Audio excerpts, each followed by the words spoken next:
नमस्कार दोस्तों, आप सभी का स्वागत है आपके अपनी यूट्यूब चैनल दी साइंस स्ट्रीम में। आज हम चर्चा करने वाले हैं केमिस्ट्री के बीएससी फर्स्ट ईयर के मोस्ट इम्पोर्टेंट क्वेश्चन जो कि सेमेस्टर फर्स्ट की दृष्टि से अत्यधिक महत्वपूर्ण हैं। ये पास कोर्स के द्वारा बनाई गई हैं, हमारे यूट्यूब चैनल द्वारा आपके भेजे जा रहे हैं, जिसमें हम इनमें सबसे पहले दो भागों में इसको विभाजित किया गया है, भाग ए और भाग ब।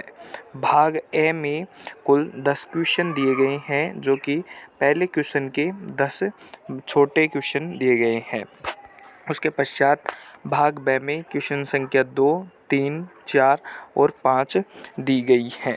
ठीक है दोस्तों, अब हम चर्चा करते हैं क्वेश्चन नंबर 1 की। क्वेश्चन नंबर 1 में जैसे कि आपको बताया गया है कि 10 क्वेश्चन आएंगे, जिसमें से हर क्वेश्चन होगा उसका अंक विभाजित होगा। टोटल जो पेपर होगा वो 80 नंबर का होगा। मैक्सिमम मार्क इसके 80 होंगे और हमारे पेपर के सहायता से आपको कम से कम 60 मार्क्स आराम से प्राप्त हो जाएंगे।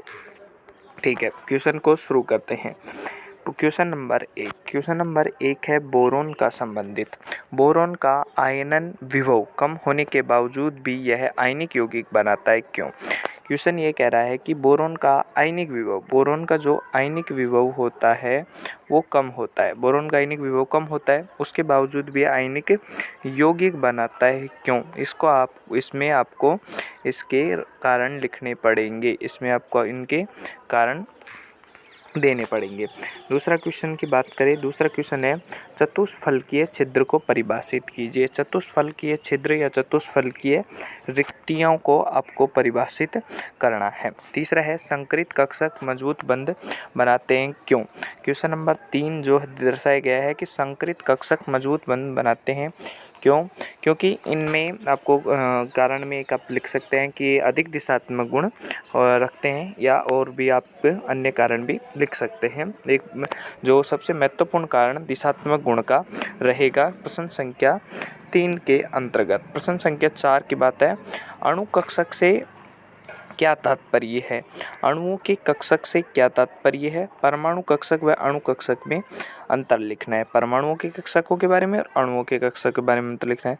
निर्देशांक किसे कहते हैं? प्रश्न है 5, निर्देशांक किसे कहते हैं? अत्यधिक महत्वपूर्ण प्रश्न है ये भी, कि निर्देशांक के बारे में आपको लिखना है। अगला क्वेश्चन है द्रव संरचना में मुक्त आयतन को परिभाषित कीजिए। द्रव की संरचना में मुक्त आयतन क्या होता है, उसकी डेफिनेशन देनी है। अगला है ठोस, द्रव और गैस में मुक्त आयतन क्या होता है।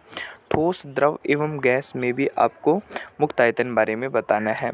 प्रश्न संख्या 6 और 7 ये आपके मुक्त आयतन से संबंधित होने वाले हैं। उसके बाद में जो अगला क्वेश्चन है आपका 8वां क्वेश्चन, किसी ताप पर किसी गैस का आयतन शून्य हो जाता है। ऐसी कौन सा ताप है जिस पर किसी भी गैस का आयतन होता है वो शून्य हो जाता है, उस ताप के बारे में चर्चा करनी है। अगला क्वेश्चन है 9वां, हाइड्रोजन के साधारण आचरण को एक उचित कारण बताओ।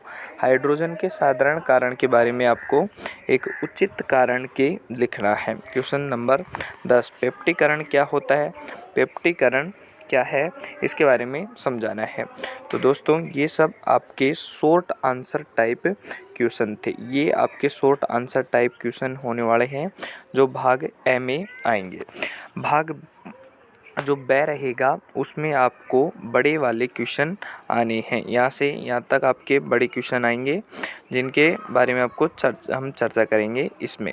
ठीक है, इसमें पहला क्वेश्चन आपने कंप्लीट किया है। दूसरा क्वेश्चन त्रिज्या अनुपात से संबंधित होने वाला है। त्रिज्या अनुपात की डेफिनेशन देनी है। समन्वय संख्या 4 के लिए त्रिज्या अनुपात की गणना भी करनी है। उसके बाद में इसके अथवा में आपको जो क्वेश्चन दर्शाया गया है वो है जालक ऊर्जा से संबंधित। यानी जालक ऊर्जा से आप क्या समझते हैं, जालक ऊर्जा को प्रभावित करने वाले कारक भी लिखने हैं। जालक ऊर्जा को कौन कौन से कारक प्रभावित करते हैं।